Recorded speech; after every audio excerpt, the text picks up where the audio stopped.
একদিন পৃথিবীতে ইসলামের যখন চূড়ান্ত বিজয় ছিল, তখন দুষ্ট চরিত্রের মানুষকে মানুষ অবজ্ঞার দৃষ্টিতে দেখত। আজ যখন গুনার মাত্রা বেড়ে গেছে, তখন আপনাদের চোখে হুজুর আর মোল্লা এখন আপনাদের কাছে দুর্বল মনে হয়। কিন্তু একদিন ইনশাআল্লাহ মালিক যখন চাইবে অবস্থার পরিবর্তন হবে, তখন আমি বললাম প্রত্যেক সমাজে মনে রাখো ছেলেরা, তোমরা যারা চরিত্রহীন, বেনামাজি, মদখোর, নেশাখোর, গাঁজাখোর, ফুট্টাখোর, বাবাখোর, ইয়াবাখোর, সুদখোর, হারামখোর, কিস্তিখোর, লোকে তোদেরকে দেখলে থুতু মারবে, থুতু মারবে, থুতু মারবে, মনে রাখি। লোকে তোদেরকে দেখলে থু দিবে, থুতু মারবে ইনশাআল্লাহ, মনে রাখিস। আমি বললাম, বলবে ওই দেখ হারামখোর, বলবে ওই দেখ সুদখোর, বলবে ওই দেখ ফুট্টাখোর, বাবাখোর, দেখ। এইভাবে ইশারা দিয়ে দেখান। ইনশাআল্লাহ পরিবর্তন স্পষ্ট বুঝাই যাচ্ছে, স্পষ্ট বুঝো।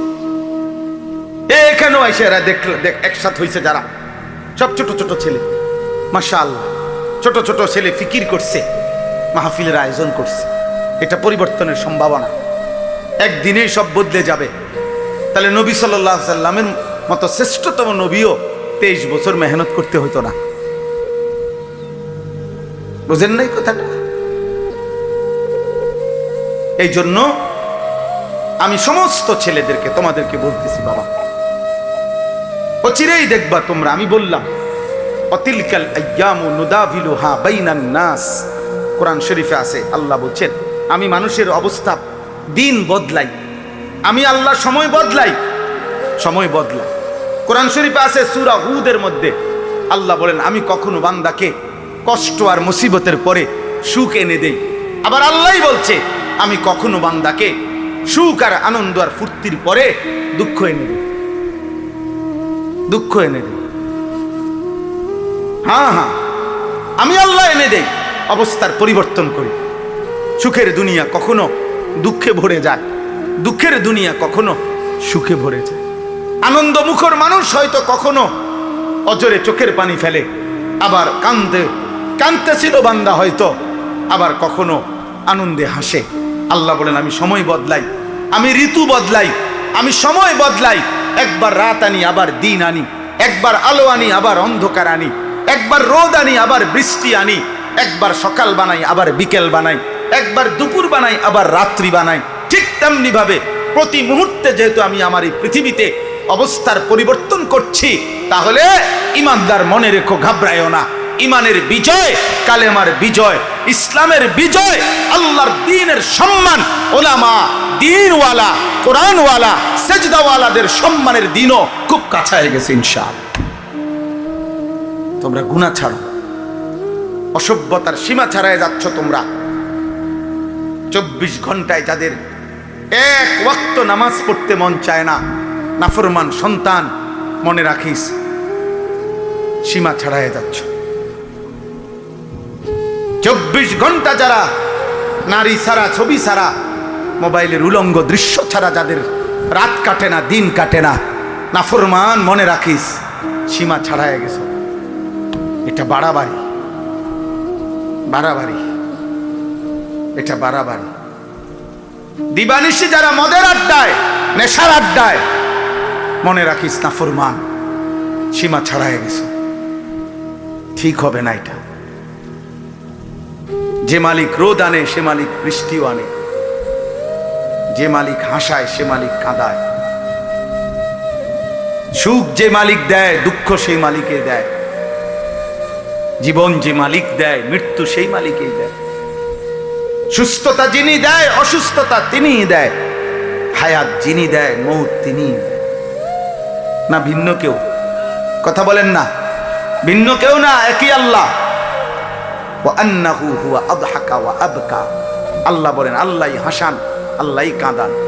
আদহাকা মানে আল্লাহ হাসান, আবকা মানে আল্লাহ কাঁদান। ওয়ান্নাহু হুয়া আমাতা ওয়া আহইয়া, আল্লাহ বলেন আল্লাহই মৃত্যু দেন, আল্লাহই জীবন দেন, আল্লাহই জীবন দেন, আল্লাহই রাত আনেন, আল্লাহই দিন আনেন। আল্লাহ আনেন, প্রতি সেকেন্ড আল্লাহই বদলান, প্রতি মুহূর্ত সময়ের প্রত্যেকটা সেকেন্ড বদলায় কে? কথা বলেন না, কে বদলায়? রাত, এই যে এখন রাত, কে আনলেন? আগামীকালকের ভোর আনবে একমাত্র কে? তিনি যদি রাত ধরে রাখে কারো ক্ষমতা নাই আলো আনবে, তিনি যদি আলো ধরে রাখে কারো ক্ষমতা নাই অন্ধকার আনবে। বলো ভাই, আফসোসের বিষয়, আফসোসের বিষয় আব্বা, এশার নামাজের টাইম হইছে, এই সময়ও যে ছেলেগুলো এখানে দাঁড়াইয়া ছিল, এমন অসভ্য বেয়াদব কেমনে হইল আব্বা? মুসলমানের ঘরে এত বড় বেয়াদব সন্তান কেমনে হইল? বাবার অপমান তুমি, মায়ের অপমান। নামাজ চলতেছিল, এখন ওয়াজ শুনতে আসছো। কি ওয়াজ শুনবো আব্বা? ওয়াজ মানে তো ফুটবল খেলা না, ওয়াজ মানে তো নাটক আর সিনেমা না, ওয়াজ মানে তো আখেরাতের কথা, ওয়াজ মানে তো নামাজের কথা, ওয়াজ মানে তো কবরের কথা, ওয়াজ মানে তো নসিহত, ওয়াজ মানে তো গুনাহ ছাড়ার কথা, ওয়াজ মানে তো তাকওয়ার কথা, আল্লাহকে ভয় করার কথা। আল্লাহ আমাদেরকে বুঝ দান করে, আল্লাহ আমাদেরকে ফিকির দান করে। তোমরা একটা একটা ছেলের কাছে আমানত, কেউ একজনই বুঝো, কিন্তু এটা মনে রেখো, গুনাহ ইজ্জত দেয় না। নারী, ছবি, মদ, জুয়া, জিনা, ব্যভিচার ঈমান থেকে বিচ্ছিন্ন করে দেয়। আমি হাদিস বলি, আল্লাহর নবী সাল্লাল্লাহু আলাইহি ওয়াসাল্লাম বলেন, যে ব্যক্তি জিনা করে, নারীর সাথে কোনো হারাম কাজ করে, খোদার কসম এই এক পাপ। আর হলো অশারিবাল খামরা, যে নেশা করে, মদ খায়, গাঁজা খায়, বাবা খায়, পুট্টা খায়, পেন্সিডিল খায়, ইয়াবা খায়, এমন নিকৃষ্ট নাফরমান, খোদার কসম আল্লাহর নবী বলছে, ব্যভিচারী আর নেশাখোর, এই দুই নাফরমানের কলজাত থেকে ওই পাপ অবস্থায় আল্লাহ তাআলা ঈমান খুলে রাখেন। এই কোরআন ধরে বল, কোরআন হাতে ধরে বল, আল্লাহ তার কলিজার হৃদয় থেকে ঈমান বের করে ফেলে। আল্লাহ বলে, নেশাখোর ঈমানটা দিয়ে যা, যা, আমার ঈমান আমি রেখে দিলাম, এবার বেঈমান যা, তুই যা। আল্লাহ বলে, চরিত্রহীন লম্পট, নারীর সাথে গুনাহ করবি, ঠিক আছে যা, আমার ঈমান আমারে দিয়া যা, আমি ঈমান রেখে দিলাম, কালিমা রেখে দিলাম, এবার যা। কি সাংঘাতিক কথা! ঈমানবিহীন যদি মৃত্যু হয়, এই ঈমান যদি আর ফিরে না আসে, এই কালেমা যদি আর ফিরে না যায়, তো দুনিয়ার মানুষে না জানে আপনি মুসলমান, আপনি মানুষে না জানে, আইডি কার্ডে না, তো কবরে কি মানুষ আইডি কার্ড দেয়নি?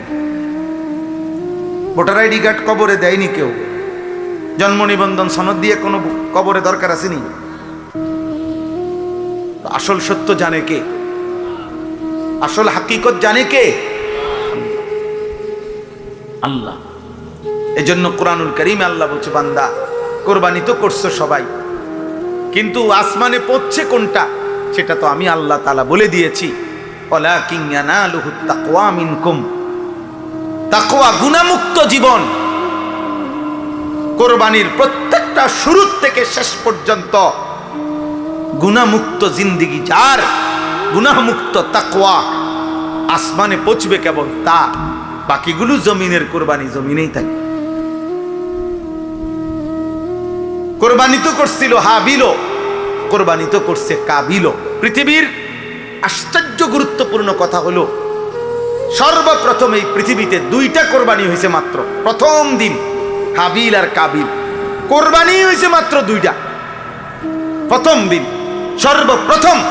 সেই প্রথম দিনের দুইটা কোরবানির মধ্যেই আল্লাহ বলছে কোরআনে, ফাতুকুব্বিলা মিন আহাদিহিমা ওয়া লাম ইউতাকাব্বাল মিনাল আখার। একটা কোরবানি কবুল হলো, একটা কোরবানি কবুল হলো না। তাহলে মাত্র কোরবানি হয়েছে দুইটা, ওইখানেই আল্লাহ একটা বাদ করে দিছে, সেই প্রথম দিনে একটা ফেলে দিছে। আল্লাহ বলছে কবুল হয় নাই একটা, তো সেখানেই আল্লাহ বলে দিছে, ইন্নামা ইয়াতাকাব্বালুল্লাহু মিনাল মুত্তাকিন। শোনো বান্দা, কিয়ামত পর্যন্ত কেউ কোরবানি কবুল হবে তার, তাকওয়া থাকবে যার। কোরবানি কবুল হবে কার বলেন? বলেন না সবাই, বলেন কার? তাকওয়া থাকবে যার। তাকওয়া মানে গুনাহমুক্ত জীবন। তাকওয়া মানে কি বলেন? গুনাহমুক্ত জীবন। গুনাহমুক্ত, গুনাহমুক্ত। কি কি গুনাহমুক্ত? এক নাম্বার সম্পদ গুনাহমুক্ত।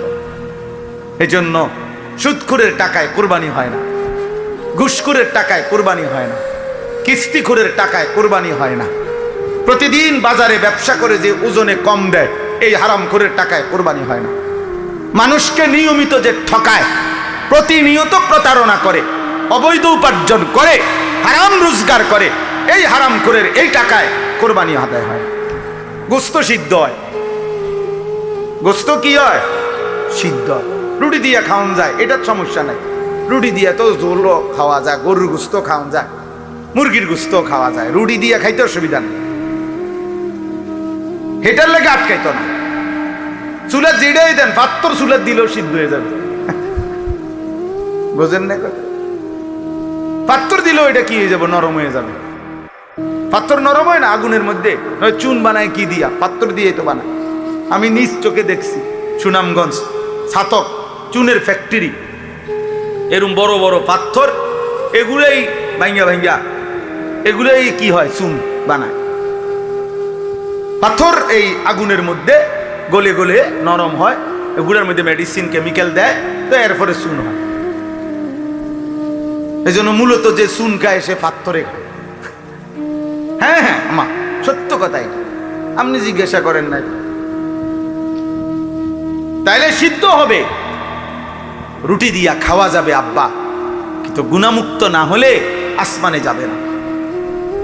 ইন্নামা ইয়াতাকাব্বালুল্লাহু মিনাল মুত্তাকিন, নিশ্চয়ই আল্লাহ কোরবানি কবুল করবে তার, তাকওয়া থাকবে যার। সমস্ত আমলের মধ্যে এই কথাটাই আজকে পড়ছি, সমস্ত ইবাদতের মধ্যে এক মুসলমান, খোদার কসম, এক মুসলমানের জিন্দেগীর সব কিছুতে মনে রাখতে হবে তাকওয়া হলো তার প্রথম প্রধান তার নজর। আমি মুসলমান, আমার ওযু, গোসল, নামাজ, রোজা, হজ, যাকাত, ঈদ, কুরবানি, জিকির, তেলাওয়াত, দান, সাদাকা, আমার ঘর, আমার সংসার, আমার বউ, আমার ছেলে মেয়ে, আমার বাজার, আমার ব্যবসা, আমার প্রবাস জীবন, আমার দেশের জীবন, আমার চাকরি, আমার রাজনীতি, আমার সংসার, যা করছি, মুসলমান যদি পরিচয় থাকে তাকে খেয়াল রাখতে হবে গুনাহ যেন না হয়, গুনাহ যেন না হয়, গুনাহ যেন না হয়, গুনাহ যেন। তাকওয়া, এরই নাম তাকওয়া। তাকওয়া শুধু কুরবানিতে না, তাকওয়া নামাজেও, তাকওয়া রোজাতেও, তাকওয়া হজ্জেও, তাকওয়া জিকিরেও, তাকওয়া তেলাওয়াতেও, তাকওয়া কোরআনুল কারীমের তেলাওয়াতেও, তাকওয়া দান সাদকাতেও, তাকওয়া রাজনীতিতেও, তাকওয়া সংসারেও, তাকওয়া স্বামী স্ত্রীর মেলামেশাতেও, তাকওয়া ছেলেপেলের ক্ষেত্রেও, তাকওয়া উপার্জনের সব ক্ষেত্রে, সর্বত্র। যুবক বলো, কিশোর বলো, নারী বলো, পুরুষ বলো, আমি হুজুর, আপনারা পাবলিক, পাবলিক বলেন আর হুজুর বলেন, অলি বলেন আর মুরিদ বলেন, যাই বলেন, মুসলমান মাত্রই জরুরি তাকওয়া, তাকওয়া, তাকওয়া। গুনাহমুক্ত থাকা।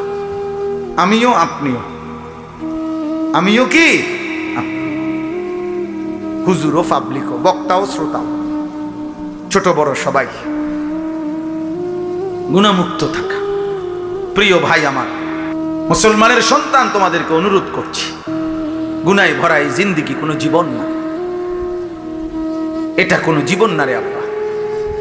নারী, ছবি, মদ, জুয়া, চুরি, ডাকাতি, জিনা, ব্যভিচার, গান, বাদ্য, অশ্লীলতা, সুদ, ঘুষ, কিস্তি, হারাম রোজগার, এটা কোনো মুসলমানের জীবন না। এই জীবন হাইওয়ানের জীবন, এই জীবন পশুর জীবন, এই জীবন চতুষ্পদ জন্তুর জীবন। হ্যাঁ হ্যাঁ, রাগ করলো এটাই কথা, অভিমান করলো এটাই কথা, এটাই সত্য। আল্লাহ কোরআনুল কারীমের মধ্যে বলছে, যে মানুষের অন্তর আমি আল্লাহকে নিয়ে ভাবে না, যে মানুষের কান আমি আল্লাহর কথা শুনে না, যে মানুষের চোখ আমার আয়াত দেখে না, খোদার কসম আল্লাহ বলছে উলাইকা কাল আনআম, এই মানুষগুলো জানোয়ারের মতো। কিসের মতো বলেন না? আল্লাহ কোরআনে বলছে। আপনি কার সাথে রাগ করবেন? আজকে আমি হাদিস পড়ছি বিকালবেলা বাসায়, আশ্চর্য কথা শোনেন। একটা ছোট্ট বিষয়, আপনি এটারে আপনার কাছে মনে হবে একটা ছোট্ট বিষয়। নামাজি ব্যক্তির সামনে যে সূত্রা দেয়, এটা বুঝেননি আপনারা? মানে নামাজি ব্যক্তির সামনে দিয়ে যাতে কেউ না যায়, কথা বুঝছেন কিনা? এই সামনে একটা ছোট কাঠি কিছু একটা দেয় না মানুষ, এই সূত্রা, এই যে এটা কয় সূত্রা কয় আরবিতে, মানে নামাজি ব্যক্তির সামনে কমপক্ষে সেজদার জায়গাটুকু পার করে একটা কিছু থাকা, যাতে করে এই নামাজির এই সামনে কোনো মুসলমান যাতে কি না যায়। তো নবীজি বলছেন, যদি কোনো ব্যক্তি জানতো যে নামাজি ব্যক্তির সামনে দিয়ে অতিক্রম করা কি পরিমাণ গুনাহ, যদি এটা বুঝতো, তাইলে প্রয়োজনে 40 বছর টানা দাঁড়ায় থাকে। এক হাদিস। আরেক হাদিসে আবু হুরায়রার হাদিস হলো যে নবীজি বলছেন, তাহলে সে প্রয়োজনে মিআতু আমিন, 100 বছর হইল দাঁড়াইয়া থাকতো, তবুও অতিক্রম করতো না। এটা হলো একটা কথা। হাদিসের দ্বিতীয় অংশ আরো মারাত্মক। এই সামান্য এই বিষয়টা যে নামাজি ব্যক্তির সামনে দিয়ে যেন অতিক্রম না করে, নবীজি বলেন, তোমাদের নামাজের সামনে যদি কেউ অতিক্রম করতে চায়, তোমরা তাকে হাত দিয়ে প্রয়োজনে বাধা দাও। যদি বাধা না মানে, তাহলে তুমি তোমার শক্তি প্রয়োগ করো, মানে হাত জোর করে ধরে রাখো, যেন কোনোভাবে তোমার হাত ধাক্কাইয়া সে যাইতে না পারে। নবীজি বলেন এরপরে শব্দ, ফাইন্নামা হুয়া শাইতানুন, শাইতানুন, খোদার কসম নবী বলে, এর সামনে দিয়ে যে লোকটা চলে যাইতেছে নিশ্চয়ই সে শয়তান। কারে বলছে? এ মানুষ এটারে বলছে এটা শয়তান। কত ছোট্ট বিষয়, বিষয়টা সামান্য কিনা, কিন্তু নবীজি বলছে এটা শয়তান। নামাজি ব্যক্তির সামনে দিয়ে গেল কেন? তাইলে যে রাসূল সাল্লাল্লাহু আলাইহি সাল্লাম নামাজি ব্যক্তির সামনে অতিক্রমকারী ব্যক্তিটাকে আর কোনো পাপ নাই, শুধু বেড়াইন দিয়ে গেছে, আর এই কথা বুঝেন নাই? কি চুরি করছে এনে, এরে নবীজি বলছে এটা শয়তান। এখন বাকি নাফরমান যারা নাফরমানি করছে, তাদের পরিচয় কি?